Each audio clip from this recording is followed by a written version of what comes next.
Piece of cake, everybody? How's everybody doing? Good. Okay.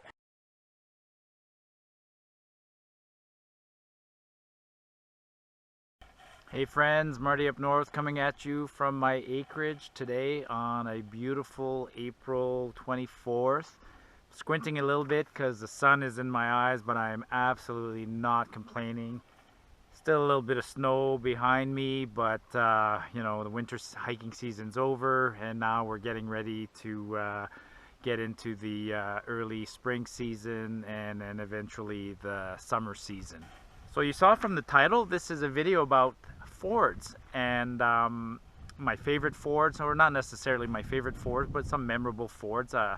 And for those of you not familiar with the term, a ford is actually another term for crossing the river. Basically, when you're fording a river, you're crossing a river without a boat. Now, we don't need to ford rivers very often here in Alberta and British Columbia, where most people hike the popular trails. There's a lot of infrastructure. So on those trails, there's bridges and suspension bridges or impromptu log bridges or more formal bridges. And so you won't have to ford rivers, but you do occasionally when you if you're hiking early in the season and a bridge has been damaged by winter ice, and so early in the season, sometimes before park staff get to go and repair the bridges, you might have to do the occasional ford. You can hear the geese in the background. Actually, just speaking of bridges that get damaged, a couple of famous cases come to mind. You know, the bridge over the Athabasca fell, I think, in around 2016 or 17 on the way to Fortress Lake, and it hasn't been repaired. The bridge over Blue Creek up in the north boundary has never been repaired. Now, one of the reasons I've done so many fords in my hiking over the last decade is because I tend to hike on less popular trails that are unmaintained by Parks Canada, or I go into very remote areas. So for instance, the Castlegar area, or when I did South Esk, or sometimes when I'm hiking, south of the Highwood River, all those areas are completely wild and no infrastructure and include quite a few larger creeks and rivers that need to be forded. Now, here in Alberta and in BC, most of the rivers are glacial fed. They all start in the Rockies and then at high elevation at the Alpine glaciers, and then they flow across the prairies and head to either Hudson's Bay or the Gulf of Mexico or places like that. So the rivers here and the creeks are almost all glacier fed, and the closer you are to the mountains, the colder they are. And one of the things about those creeks is, they'll tend to freeze in the winter, and then in the spring like this, they're starting to thaw, but they're not flowing very fast. But then as summer progresses, by June, July, when the melt in the upper regions is in full swing, then the rivers can get high and torrential. So keep that whole melt idea in mind when you're venturing on, when you're planning your hikes. So if you're going to go into the more remote areas and you're not comfortable fording rivers, then I suggest you go in August or September when the rivers are lower, or consequently you can go earlier in the season in May. But the problem with May is that there will be more snow on the trail, including at higher elevation. So it's a balance. But if you're heading out into very remote areas or places where the trails are unmaintained in June and July, then expect to have to ford some rivers. This is not actually a video on how to ford rivers, and I'm by no means an expert, but I've done it often enough that I can give a few pointers and a bit of advice. So when I approach a ford, let's say the trail finally gets to a river and I'm in, a river intersects the trail, my number one consideration is, before I attempt to go across, is I think about it in the most negative way. What's going to happen if I fall in the creek? Am I gonna suddenly get swept away, or am I just going to get wet? Are there obstacles like branches and rocks and fallen trees nearby that I could get snagged on? Will I have a difficult time getting up on the other side where I choose to cross? My biggest fear is, what if I fall and I get swept away in a large current and there's kind of a canyon and I don't know what's around the bend? So I'm mostly approaching it that way. What's the worst that can happen? Now, once I commit myself and I decide that I'm going to cross, you know, there's a few mitigating things I can do. Of course, if you have sensitive equipment like a camera or a phone or things like that, that you don't want to get wet, you can put it in a wet bag. That way, if you fall in the water and you get back up, you know, maybe some of your gear will get wet and you can dry it, but the critical gear will stay dry. I typically cross in water shoes because I don't want to get my boots wet. So I swap out of my boots and into my water shoes. But if I'm really concerned about my footing, or then I will keep my boots on. I'd rather have wet boots than end up slipping and having a completely unsuccessful ford. And then once I decide to ford, the way I approach it is I pick a point downstream where I want to go, and then I try and cross sort of at a bit of an angle, not straight across, aiming for that point and using the current to take me where I want to go. Now, if the spot where the river intersects the trail just doesn't offer a good opportunity to ford, I've been known to walk, you know, downstream or upstream as far as 500-600 meters to find a more suitable spot. And you know, generally speaking, the volume of water that goes down a river over a certain section is constant. It's the same volume, but so in order for the volume to stay constant, if the river gets narrower, it has the current has to be faster, and vice versa. If it gets wider, it gets shallower. So there's a bunch of factors that play like that. And my general rule is that I prefer to ford somewhere where the river is wide and the water is shallower and maybe faster. But you know, a caveat to that is no matter what, I rarely cross somewhere where the water is going to be higher than your thighs, because once it's that high, the volume pushing even a mild current at that point will exert a lot of force, and it's almost, you know, it becomes very hard to move, to put one foot in front of the other, and the odds of being pushed over are pretty high. The other extreme is, you know, very narrow and very deep. Like if it's too deep, is no good. But an exception to that is I have forded rivers at places where, you know, I get water almost to my chest, but water that's barely moving. So if it's barely moving, and you're just in deep water, then that's an option. But again, my preference is, you know, knee deep, thigh deep at the max, not moving too fast, and I find I can manage that. Now, of course, that's when I'm alone. When you're with a group and you can form chains, and you have more mass, then you can cross faster rivers, which you saw us do last year when we did Castlegard. And you'll see in some, well, maybe not in this video, but if you've watched me for the years, you've seen some of my videos where I do contemplate crossing for a long time. You know, if you're absolutely uncertain, don't do it. I mean, water is completely unforgiving. And definitely keep in mind, like I said earlier, the rivers are glacial fed, so they're barely above freezing. So if you're in there for much more than a minute, you're going to get cold, your feet are going to get numb, and you know, it's going to start to be painful. So more than a minute in the water. And if you're going in a river, a deep river, you know, chest high, whatever, and it's 0 degrees and you're in there for a minute, you could put yourself in some serious risk doing that. So keep that in mind. And so like I said, if you're not feeling comfortable, you know, you've walked, it's disappointing, you've walked a long way, you're encountering a creek and you don't feel like you can cross it, don't, you know, don't, just turn around. It's not worth the risk. And keep this in mind too. Maybe you can stay at the river that night, not immediately go back, and maybe it's impressive how much a river can go up and down just in a matter of a day. So the next day might be easy to ford. But also the opposite is true. If the melting continues and the river hasn't crested, you might cross a river one day and then you continue on your journey, and then you come back to the river a couple of days later and it's gone up, and now it becomes harder to cross.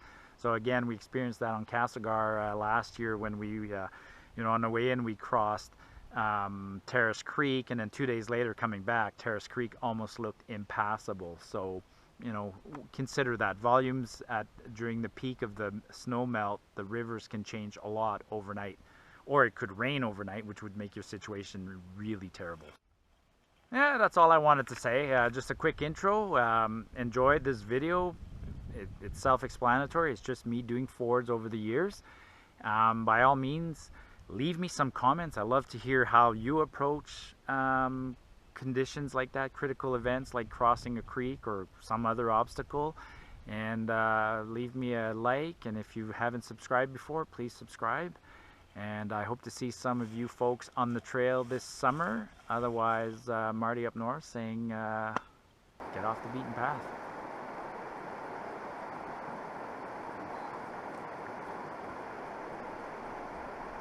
Not looking forward to this. This is higher than last year when I came with Karen, I think.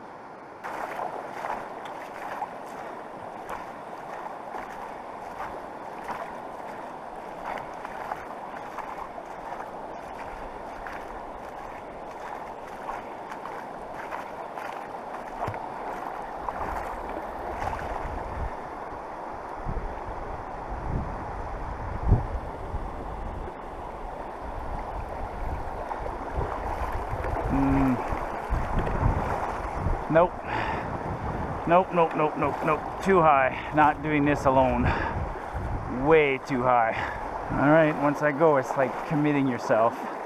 Because it gets fucking deep. Holy shit.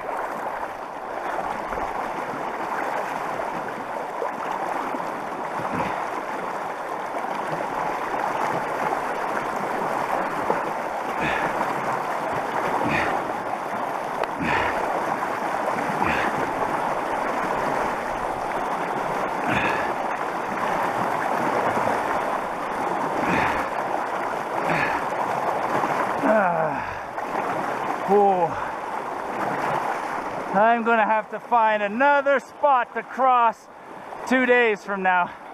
That was cold. Holy shit. But then 2 days from now, I'm gonna leave my boots on. Because right now I'm crossing with my Crocs and it's slippery and poor footing. But if I cross with my boots on, 2 days from now, I could just cross with my boots on and get soaking wet, and who cares, because I'm 2 kilometers from the truck. But today, I did not want to get my boots wet. Woo! That was intense. That wakes you up. Holy samoli.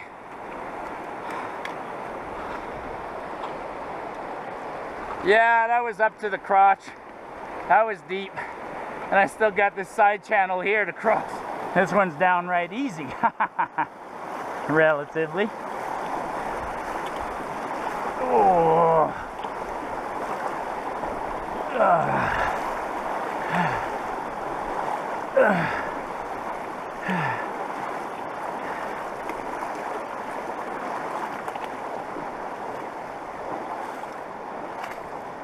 Yeah, baby. Yeah, baby. Woohoo! All right, let's go.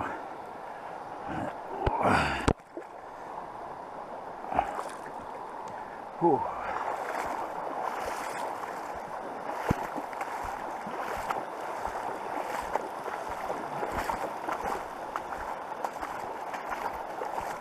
How deep does it get here?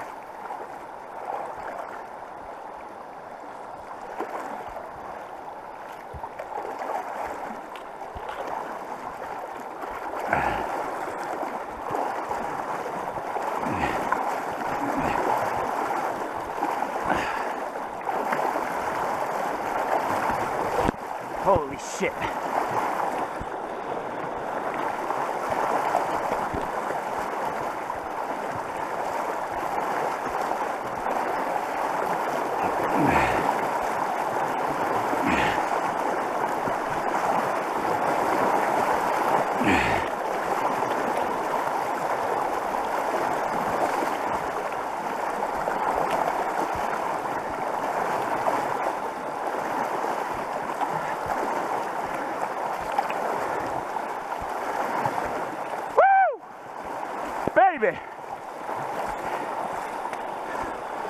Oh yeah, that was a challenge.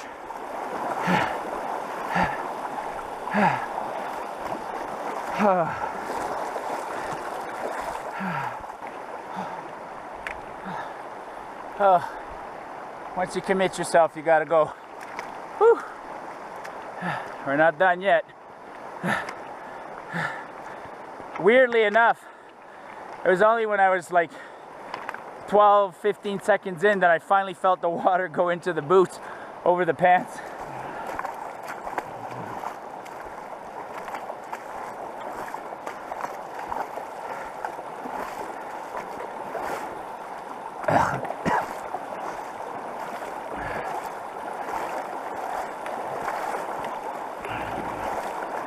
$9.40.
Well, this is a problem.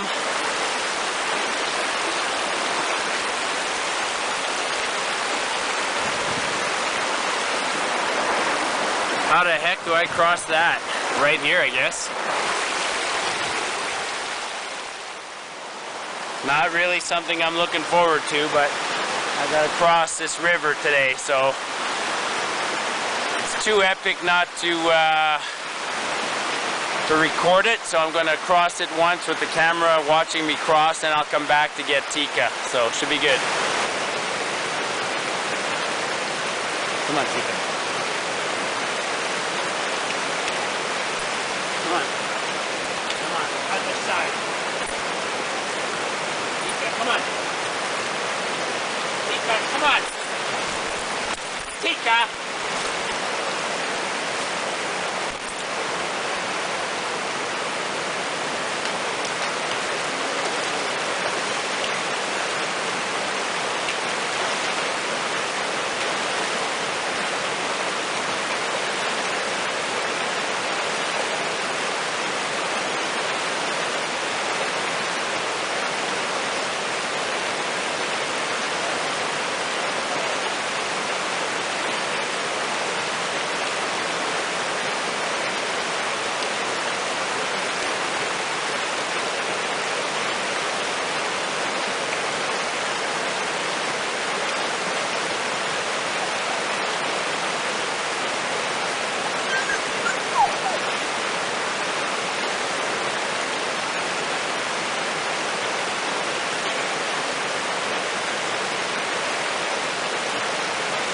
That was cool.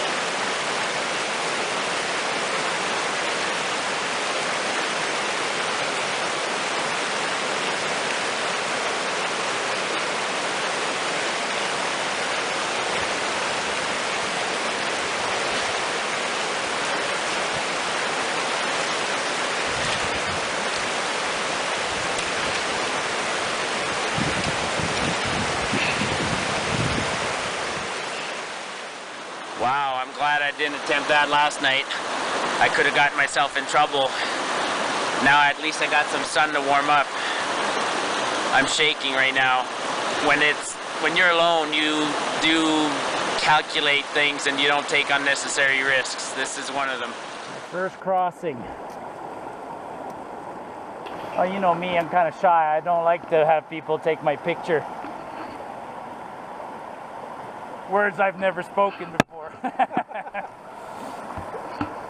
Woo.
We were smart not to cross there. 100% smart. 100%. We would have been floated. We were thinking of crossing there. Not worth it.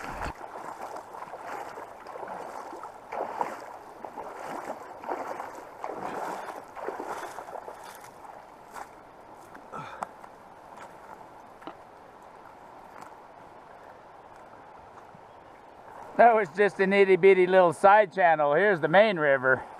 Now this is more interesting. Shit.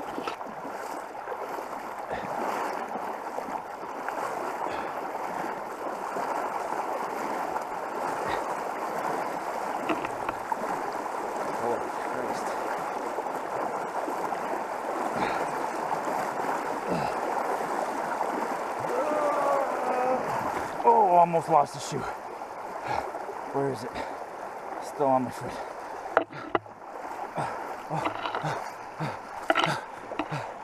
Oh, that's cold.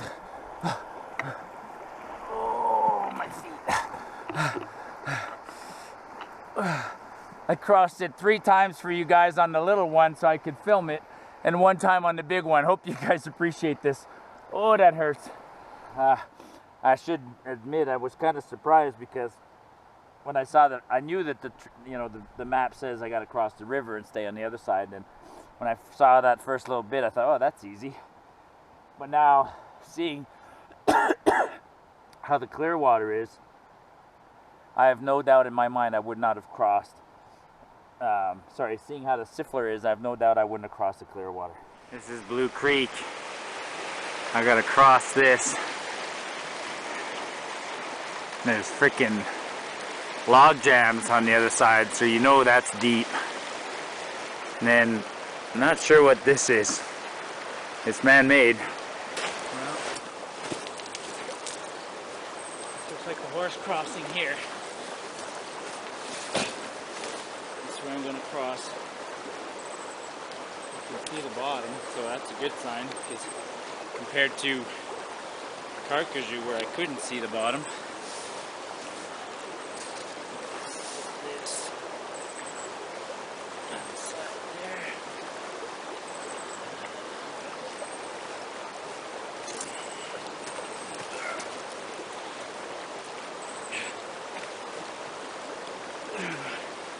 I'm not taking my boots off. I need traction, plus the campsite's only an hour or a kilometer, 900 yards away by my estimate. This definitely qualifies as a crazy moment in life, dangerous too. But I've come this far, so I gotta do it.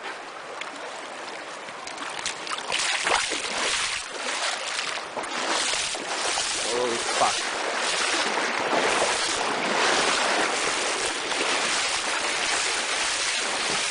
That's actually not so bad. It's only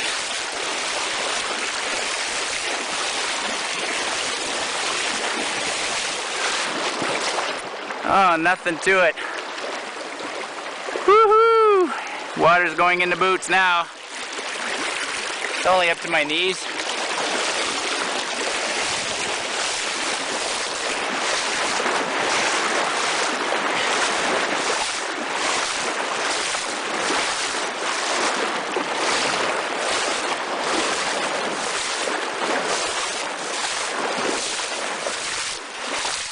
Oh, that is something I've been dreading for days. Here it is over there. Don't look forward to this. You'll be fine. Holy shit.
feels awesome.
Oh fuck, I gotta get my shoes off. I know, right? Oh. Holy intensity. Oh, my feet are hurting.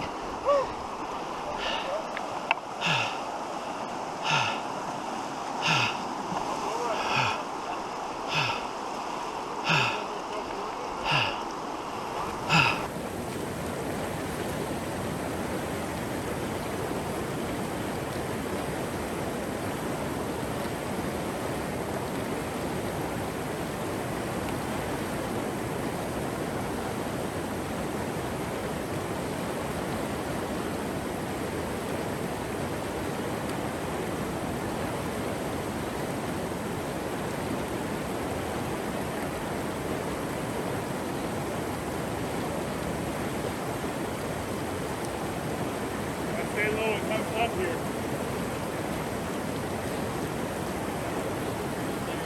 Yeah, stay low.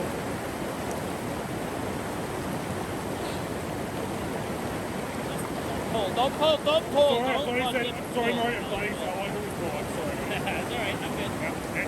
Go in front of me there. Yeah.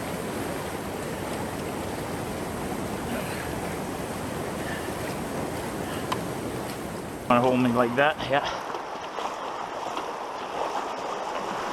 Whoa. Slow forward more of that. One. Whoa. See, it's already tough. Okay. Another way to Stop. do it is Okay, let's do this together. Back? No, no. Keep going. Good. Keep going. Hang on. Okay. Whoa, whoa, whoa, whoa, whoa. Ah! Pull me back. Let's go back. Let's go back. Pull this up, guys. Fuck. Yeah, nope. Whoa, fuck.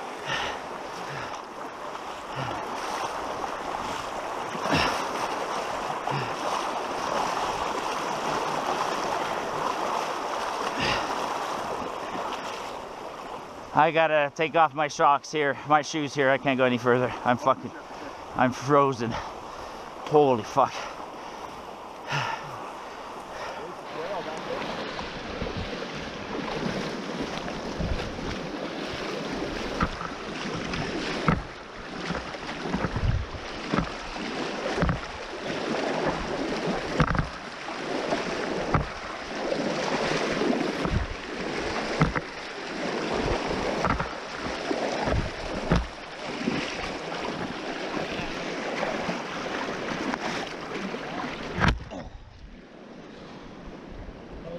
Guys. Woohoo! Wow! So how many water crossings That's what, is this trip? 5? 4?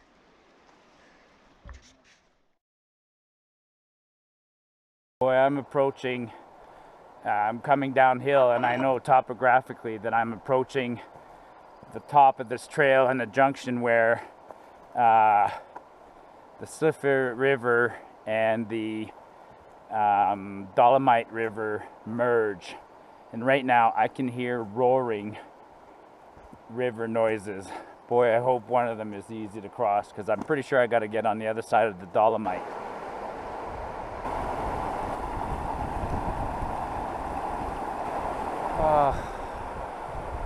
I'm not looking forward to this one. I'm gonna try and cross right here and across there. Actually, if I cross here onto the island, looks better. This is too dangerous to cross with Crocs on, so I'm gonna take my socks off, walk across with my boots on, and then put my socks back on the other side, but and spend 20 minutes sort of draining the boots. Ay, ay, ay. Can you tell I'm not feeling good about this one? I'll put the camera on my head and give you a point of view for this crossing. Oh, frick.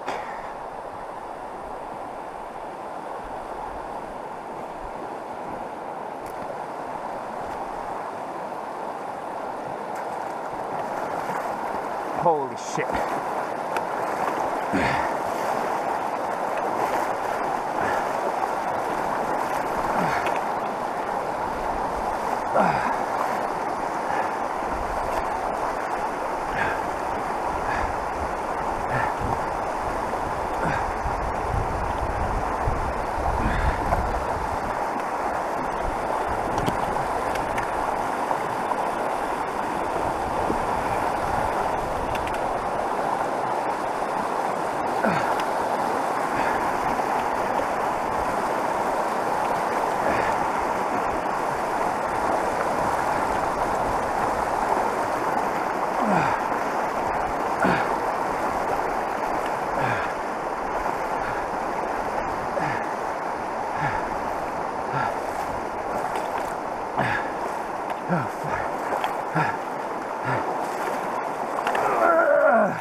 Me and water have a bad history together. Woo!